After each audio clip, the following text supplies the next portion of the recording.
Ada 3 cara, tidak ada yang keempat untuk menuju ke mahsyar. Nabi sebut dalam satu hadis yang sahih, kata Nabi, kumpulan yang pertama sinfun rukbana. Kumpulan yang pertama, kumpulan VVIP, kumpulan sultan-sultan di padang mahsyar, kumpulan presiden-presiden di padang mahsyar. Bukan presiden dunia, bukan sultan dunia, bukan raja dunia. Mereka ini ialah raja-raja dan sultan-sultan akhirat.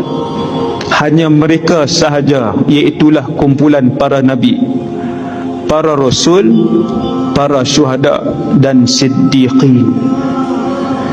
Naik binatang tunggangan. Kemudian kumpulan yang kedua, jalan lah. Tak kira lah berapa tahun pun kena berjalan, silakan berjalan. Berdarah-darah telapak kaki, jalan.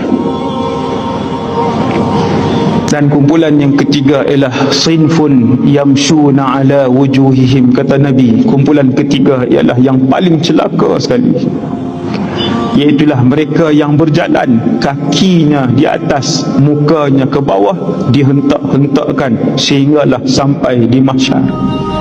Sahabat tanya Rasulullah, ya Rasulullah, berjalan dengan kaki, bagaimana kumpulan teramai ini di mahsyar ini kaki di atas, muka dihentakkan? Lalu Nabi pun bertanya, ketika hidup di dunia dahulu dengan apa mereka berjalan? Sahabat jawab, kaki. Siapa yang membuatkan mereka berjalan dengan kaki? Allah.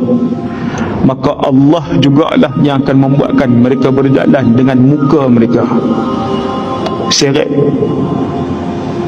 pecah kan? Pecah. Dengan kaki pun berdarah, dengan muka.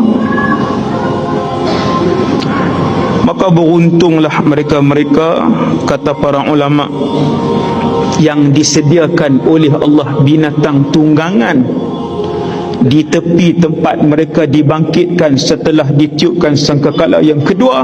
Dan binatang tunggangan itu adalah hasil korban yang mereka lakukan dengan ikhlas ketika mereka hidup di atas muka bumi Allah satu ketika dulu.